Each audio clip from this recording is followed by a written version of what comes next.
Hello. It is a beautiful, beautiful Saturday. It's very nice outside, as you can see. Um, so I want to talk a little bit about today some of the actions that need to be done and that I do to create manifestation for myself. Um, so this is what I do, and take what feels good to you and what you like, and you can kind of change up what you don't. There are certain things that need to be done. When I say you can change it, like what I do is I write in a notebook, um, and you can write in, say, like 3x5 cards, or you can make vision boards.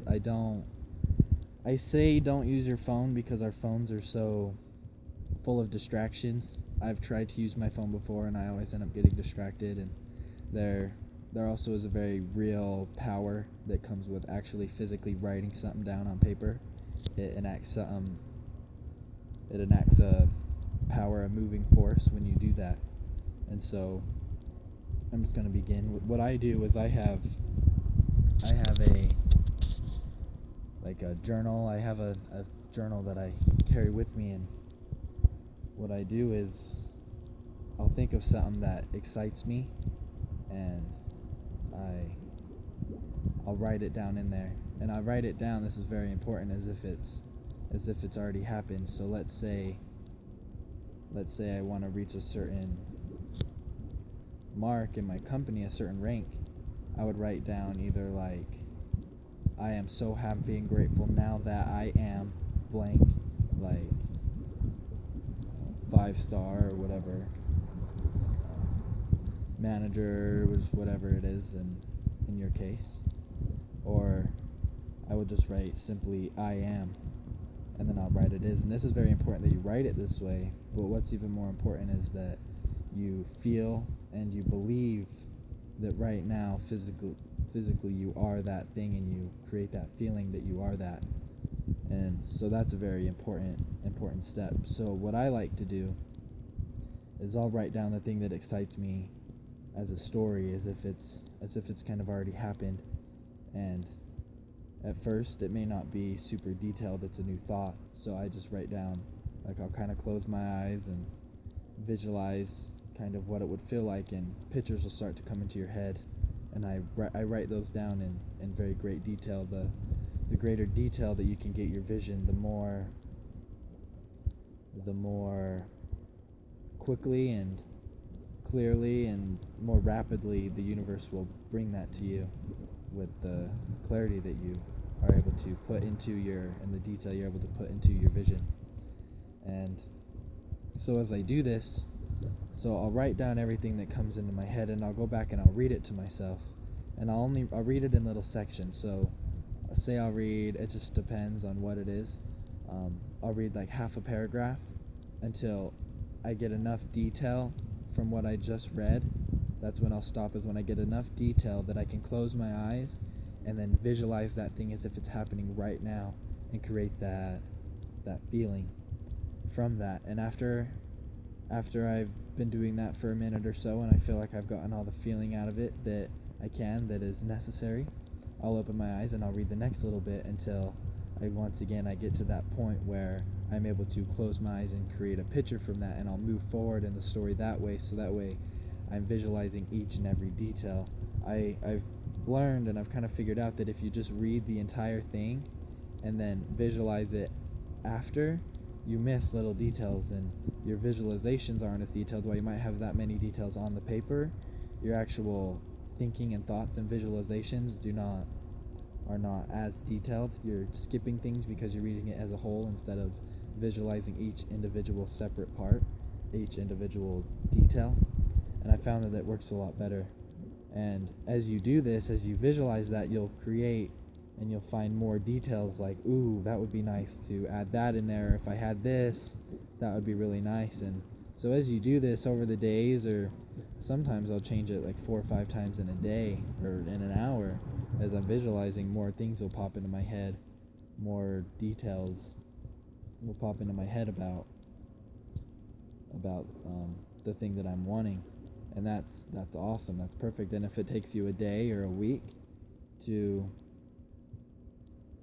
to expand on the details, that's fine. But it will come very rapidly. You'll find it comes very rapidly. And I'll do this and I'll keep on that same visualization until it gets to the point where when I go back and I start reading it, it starts to feel stale. I don't get the same, and this will happen after a certain point. A certain visualization is used up, and once it starts to get stale and I'm not getting that amazing blissful feeling from that, I will plant a new seed. I don't change the vision. I just add on something else that I would love to be doing, and that's congruent, of course, with my overall goal. So as long as what your new seeds you're planting are congruent with your overall goal or your overall feeling that you're trying to achieve, you're not starting over. People think that if you change the thought, you're going to change what you're attracting. But as long as it's all congruent with one overall goal or one overall feeling, one overall state, you are still attracting it all to yourself. And so, but anyway, what I do after I visualized the whole thing that I just wrote out in my journal, I just turn the page. But if you have like a vision board, keep a journal. You can just grab another 3x5 card, and I'll write down what day it is, not the date, but how many days I've been visualizing. So if today's the very first day that I started, I'd write down day 1, and I'll just kind of briefly and jot down how I was feeling during the visualization, and how I was feeling, and I will sometimes jot down little things that are happening in my life, so that way you can start to see the difference as things start to change. I don't like to get into too much detail about the things that are happening, especially if those things aren't necessarily favorable, but I will write them down so that as I look back I can see the change that was created. But I'll write down the way I was feeling, and if the visualization wasn't super powerful or I wasn't feeling super in tune with the universe, I'll write that down. And I found that this really helps me to realize when I need to switch or add on to my vision. And sometimes just your visualizations won't be as intense, and if you write it down, if later, say one day your visualization wasn't as intense, and then you have really, really intense visualizations where the feelings are all there, and then one day you, like down the road, it's not as intense anymore, and that can kind of discourage you. But if you go back and read through the days and you find that day before when you were feeling discouraged, it kind of helps reassure you that this is okay, it's a normal thing that happens, and you might even be able to help pull you out of that feeling state, and of kind of being mediocre or down. And I like to write down when I receive a manifestation. Sometimes I won't write down the exact manifestation that it is, because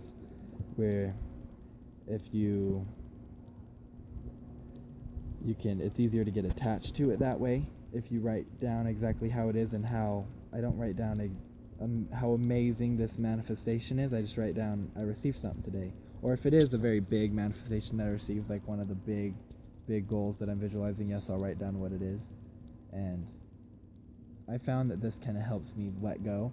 If I just write down I manifested something today, or I received a confirmation of my state, because I found that if I don't write it down, I dwell on it more. It's harder to let it go if I sit and hold it in my mind. But once I write it down, it's kind of like I told somebody, and so I'm able to then just let it go. And I found that after about 10 days of pure intense visualization, I begin to, sorry, it's sunny. I begin to receive manifestation. It's after about 10 days I'll start to receive little manifestations of my feeling state. And so that's also why I like to write down I received manifestation. It kind of helps figure out how long it takes to receive things after an intense period of manifestation. And so yeah, that's the work that I like to put in. And something I wanted to add is, so when starting a new vision, sometimes it's hard to not notice that we don't have it. But if we notice that we don't have it and we say, well, I'm visualizing it, but so why don't I still have it? What did you just say to yourself? What are you, that's better. What are you believing? If you say that you don't have it and you believe you don't have it, then you're exactly right. You cannot have something that you do not already have. And so we have to not be so attached to the physical manifestation of things. And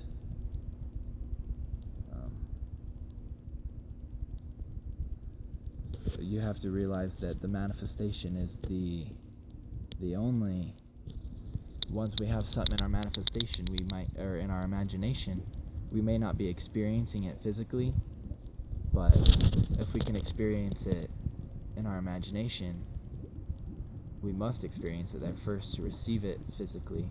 And in some ways, we are experiencing it in our imagination, and in some ways it is better experiencing it there than in the physical world, because they're the only limitations in our imagination we've set there by ourselves, and through practice we can learn to lessen or take away those limitations, and we can do whatever we want, be whatever we want, go wherever we want constantly. The goal is constantly in our imagination. And so in some ways it is better to experience it in our imagination, and through practice you create that feeling state, which, like I always say, I know is the whole reason for wanting the manifestation in the first place. And so if we can learn to experience, not just like think the things that we want, but experience the things that we want in our manifestation, we will attract the things that we want to us that much faster, that much more rapidly, and in greater amounts than we could ever imagine. And so we have to not be so attached to what we see. And I think manifestation is awesome. It's amazing, but I really like to experience things in my imagination, because there's no distractions. Like, sometimes there's things in our physical world that demand our attention, and that if we're noticing them, they will consume us and totally 100% take our attention away. But in our imagination, there are not those distractions. They're only what we want. They're only what we choose to see. And if we choose to see only the good and only what we want, then that's bliss. That's the definition of bliss, is seeing only what you prefer. And I think that's the goal, or at least should be the goal of everybody's life, is to find complete, total bliss, and to share that bliss and bring bliss to others. And I feel like this is a really good show. I feel like I wasn't sure exactly what I was going to say. I just felt like I needed to record a video, and I feel like I was really guided by the Spirit and what I was just saying. And so I feel like this may be able to open up more for people and be able to experience and manifest things more rapidly. And I hope that people are able to draw good things from this video. So enjoy your Saturday. It's the weekend. Woo! For people who have to work all week, today is awesome. It is the weekend. Enjoy it. Live in the moment. See only your preference. All right, and with that, I leave you. Goodbye.